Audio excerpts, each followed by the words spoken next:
In our headlines on this Monday, November 18th, here in South Korea. President Yoon Suk-yeol is in Brazil for this year's Group of 20 Summit, during which he is poised to urge global solidarity against hunger, poverty and climate change, as well as collaboration between North Korea and Russia against Ukraine. Meanwhile, U.S. President Joe Biden reportedly approves the use of American missiles shipped to Ukraine for deeper strikes inside Russia as North Korean troops engage in battle in support of the Kremlin against Kyiv. And North Korea's Kim Jong-un calls for a, quote, limitless advancement of the regime's nuclear weapons ambitions, claiming the U.S. has updated its nuclear deterrence strategies with South Korea. We start in Brazil, where world leaders are gathered for the Group of 20 Summit starting Monday local time. President Yoon Suk-yeol, for his part, is poised to promote dialogue on global poverty and more. Oh Soo-young starts us off. President Yoon Suk-yeol will call for global solidarity on fighting poverty and climate change, as well as countering North Korea and Russia's military cooperation in Ukraine, as he attends the G20 Summit in Rio de Janeiro. According to the presidential office, the South Korean leader will speak twice at the summit, calling for international solidarity on building a just world and a sustainable planet. On the first day of the summit on Monday, President Yoon will attend the launch of the Global Alliance Against Hunger and Poverty, a key initiative promoted by host country Brazil. During the first leaders' session on social inclusion, Yoon will present South Korea's contributions to eradicating hunger and poverty. He will also urge the G20 to support economic growth in developing countries as a fundamental solution.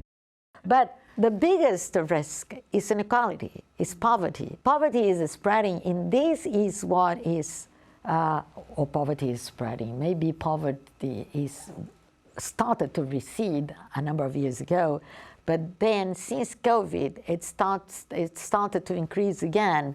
Inequality started to increase again.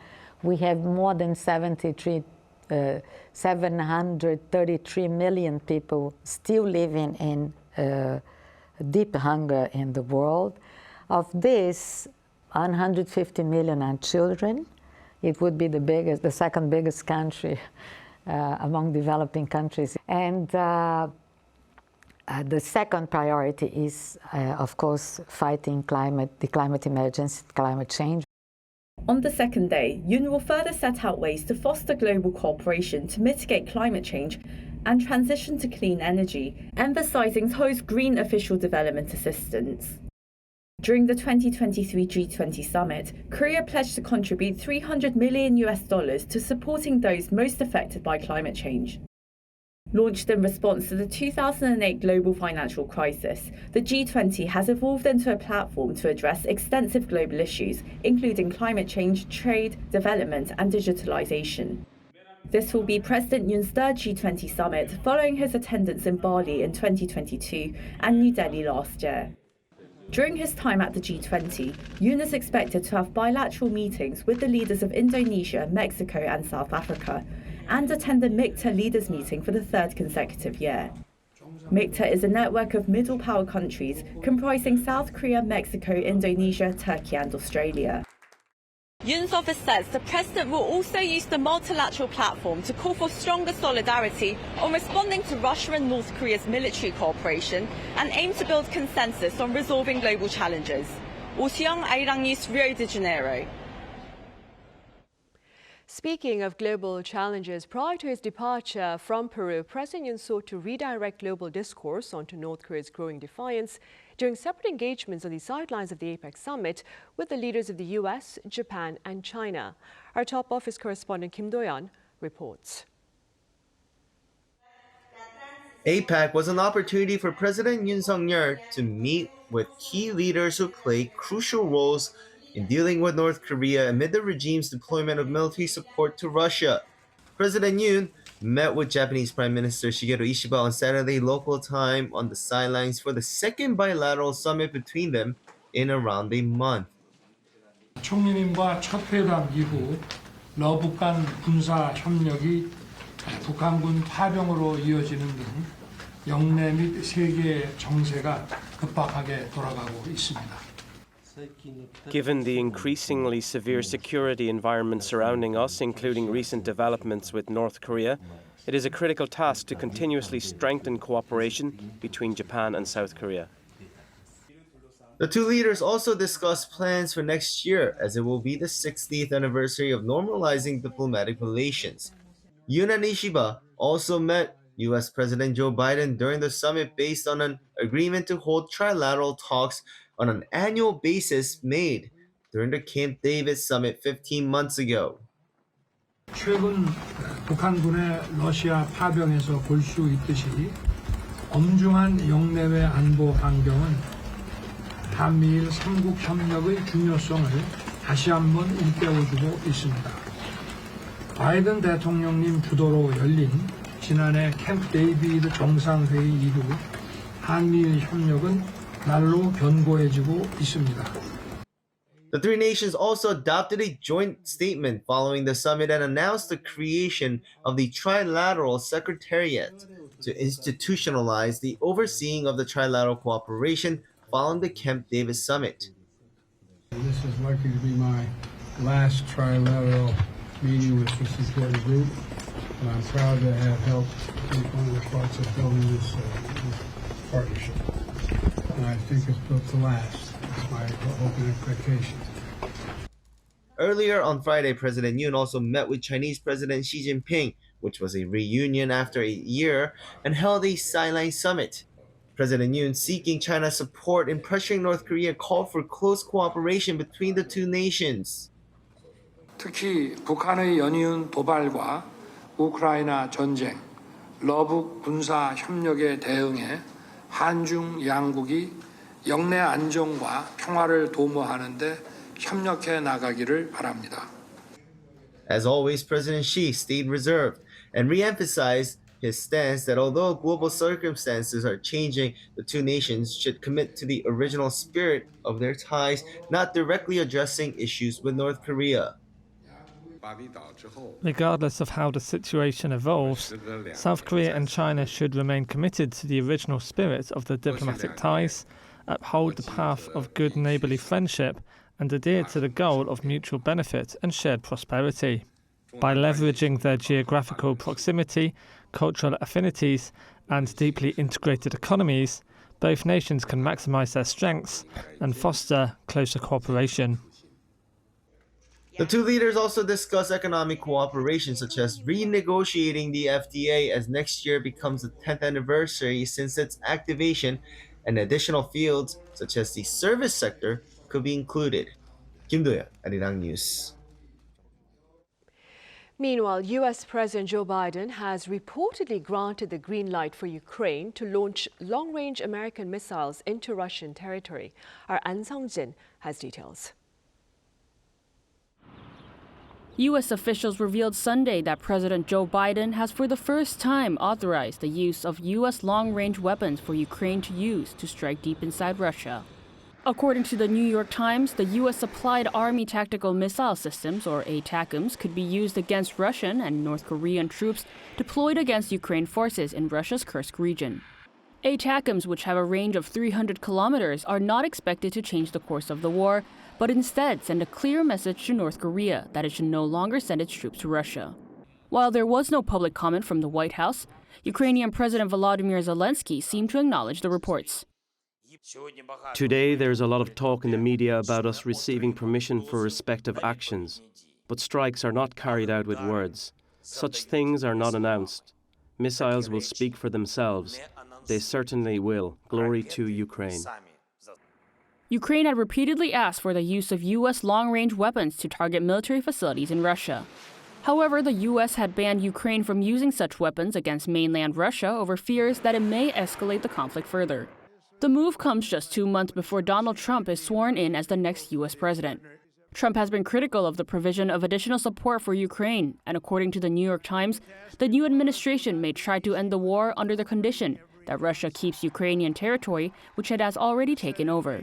The same source says Ukraine is willing to exchange Russian territory it holds in Kursk for Ukrainian regions captured by Moscow. Following the news, Russian state-owned TASS media reported that Russia's Federation Council responded by saying the use of ATACMS is bringing the world closer to a major world war. Spokesperson for the Russian Foreign Ministry Maria Zakharova said President Vladimir Putin had already spoken about the issue, referring to remarks made in September when he said allowing Ukraine to use long-range weapons would mean that NATO countries are at war with Russia. Earlier on Sunday, Russia launched one of the largest missile and drone attacks on Ukraine since August, attacking energy facilities including the power grid in Kyiv and several other cities. Around 120 missiles and 90 drones were launched, and at least 5 people were killed in the assault. Ukrenergo, Ukraine's principal energy supplier, said blackouts may occur in all regions as engineers try to repair as much of the damage from the strikes. An Sung-jin, Arirang News. And North Korea's Kim Jong-un calls for a, quote, limitless advancement of the regime's nuclear weapons ambitions, claiming the U.S. has updated its nuclear deterrence strategies with South Korea while cementing a trilateral security partnership, including Japan. Our defense correspondent Kim Bo-kyung has more. North Korea's leader Kim Jong-un has called for the strengthening of the regime's nuclear forces without limitations and completing preparations for war. According to state-run media KCNA on Monday, such remarks came during a speech to the Korean People's Army's 4th Conference of Battalion Commanders and Political Instructors. The meeting marked the first of its kind since 2014. Saying it has become irreversible for the regime to bolster nuclear forces, Kim said the only thing left is to perfect the operational readiness to deter war and to endlessly strengthen its self-defense capabilities centered around nuclear force. For the first time since the U.S. presidential election, Kim directly criticized the U.S., saying trilateral cooperation between Seoul, Washington, and Tokyo is a critical factor that threatens peace on the Korean peninsula. It was further claimed that the U.S. and the West had been staging a war against Russia with Ukraine as shock troops in order to expand the scope of Washington's military intervention into the war. Yet Kim did not mention its own troop deployment to Russia. Meanwhile, the regime again sent balloons carrying trash towards South Korea on Monday for the first time in more than 3 weeks. This came after Kim Jong-un's sister, Kim Yo-jong, claimed on Sunday that South Korea sent balloons carrying anti-regime propaganda leaflets to the north the previous day. Saying its sacred territory has been polluted, she warned that Seoul would pay a dear price. Regarding this, the South Korean military warned the regime not to test its patience, saying it has sent more than 7,000 balloons carrying trash across the border since late May. North Korea's actions are crossing the line. We once again sternly warn that all responsibility for situations to follow lies within the North.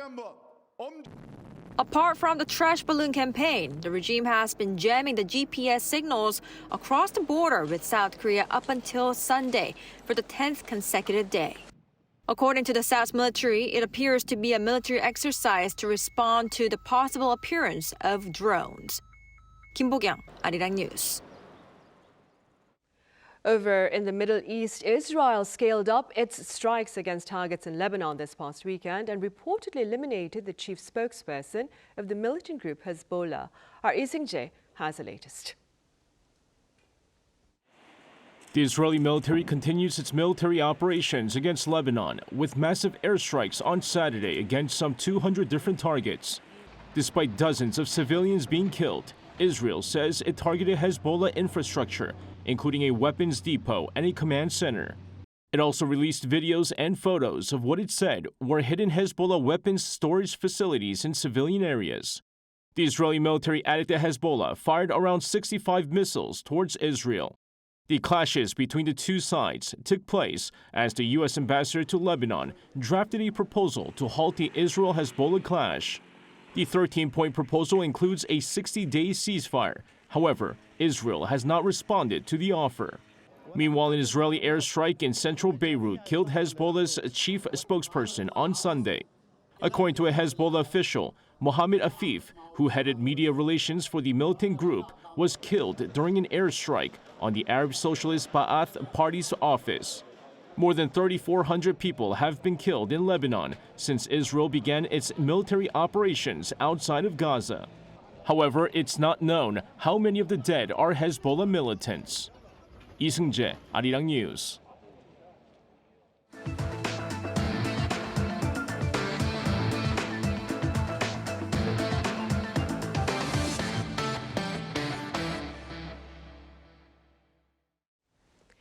U.S. President-elect Donald Trump has tapped Brandon Carr to lead the Federal Communications Commission, an agency that regulates broadcasting and telecommunications.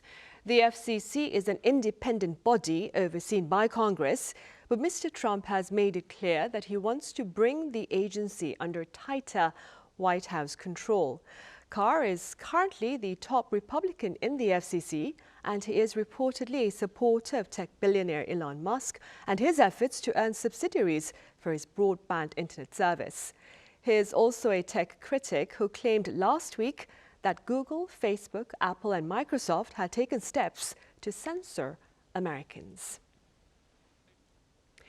On the local front, employment in the sales sector has plunged to pandemic levels amid sluggish domestic demand. Findings by Statistics Korea on this Monday show the average monthly number of sales workers stood at 2.5 million for the January to October period, down 110,000 on year.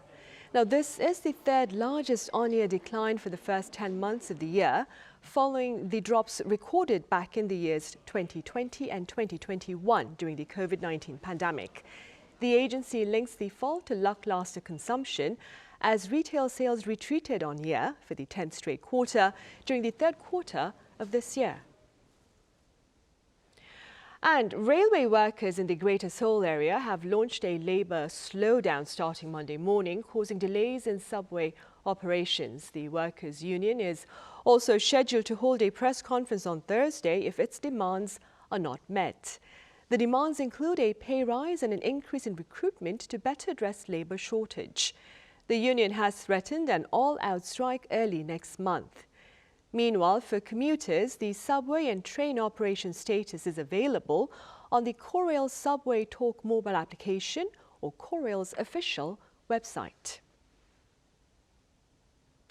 A while back, we covered news of a curfew in place for visitors to the Bukchon Hanuk Village in downtown Seoul to address disruptions caused by overtourism. Royal Culture correspondent Song Yujin was recently there to gauge the public response. To take a listen.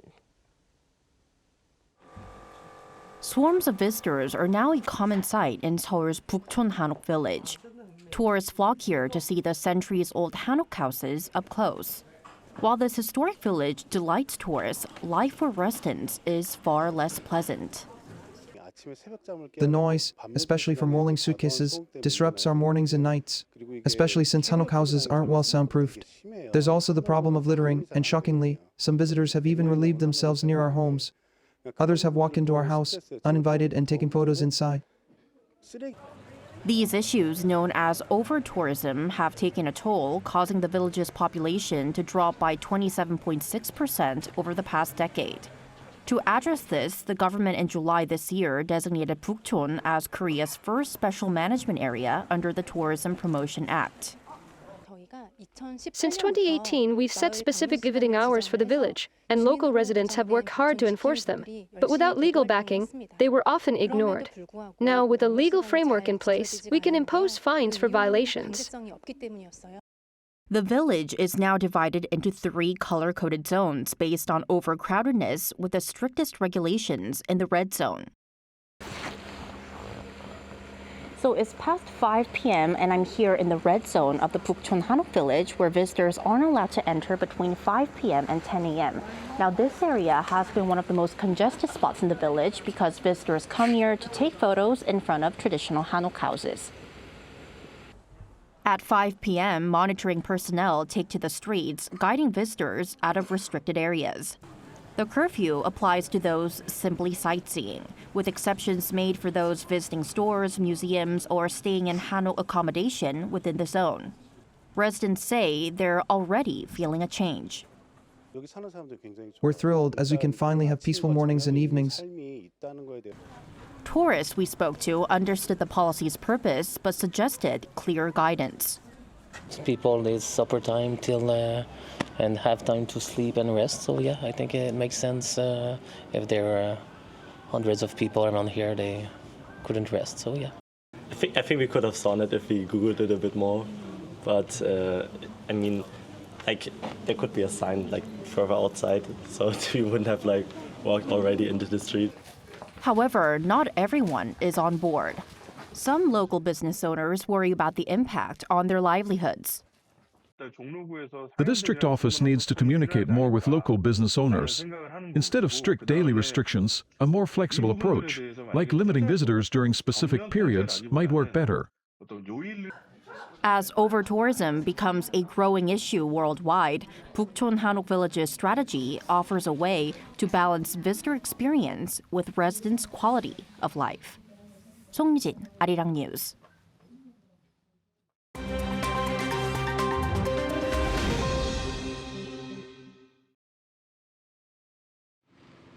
This is The World Now, bringing you the latest stories from around the globe.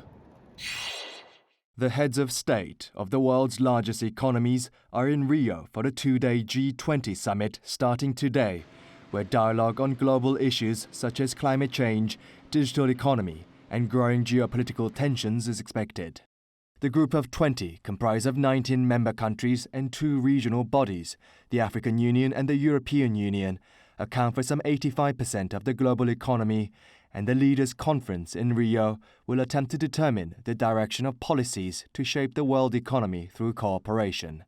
Ahead of the summit, the United Nations Secretary-General Antonio Guterres on Sunday called on the G20 leaders to leverage their influence to tackle key issues such as the climate, while emphasizing the importance of peace in Gaza, Lebanon, Ukraine, and Sudan. Guterres also said that the G20 accounts for 80% of global emissions, adding that it's time for the group to show leadership by setting an example. Continuing in Brazil, U.S. President Joe Biden became the first sitting U.S. president to visit the Amazon rainforest. During his 4-hour visit on Sunday, Biden met with indigenous leaders before signing a U.S. proclamation designating November 17th as International Conservation Day. He also toured the Amazon rainforest around the city of Manaus aboard his Marine One presidential helicopter to view the region, which is suffering the worst drought in decades. Biden pledged an additional $50 million to the Amazon Fund, bringing the total U.S. contribution to $100 million.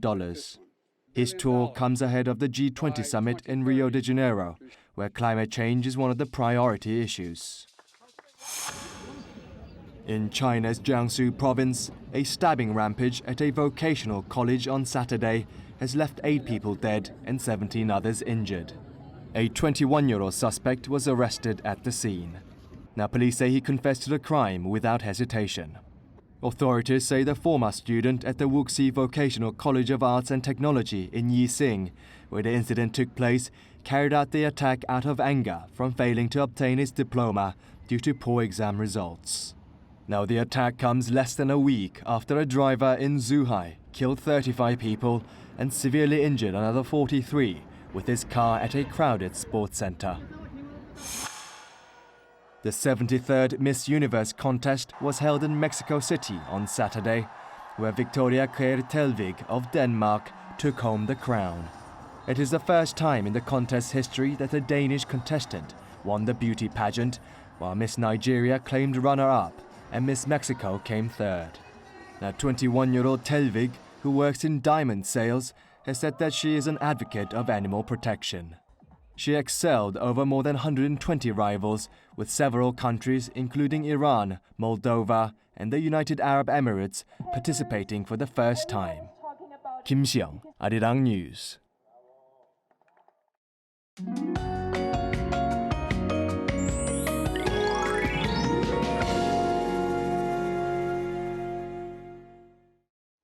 After exceptionally mild conditions for a while, today's Seoul saw its first sub-zero cold of this fall.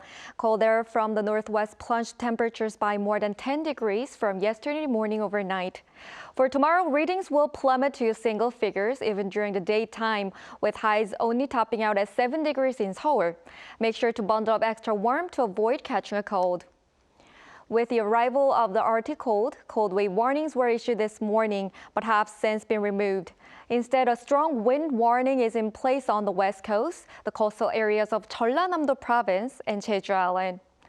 Tomorrow, Gwangju, Daegu, and Gyeongju will start off at 1 degree, Busan 8 degrees. Daytime temperatures will get a tad warmer. Daejeon and Daegu will move up to 12 degrees, Busan and Jeju 16 degrees. This cold spell will continue until the end of the week. After that, the inland areas will be generally clear and the autumn conditions will come back. That's all for Korea. Here are the weather conditions around the world.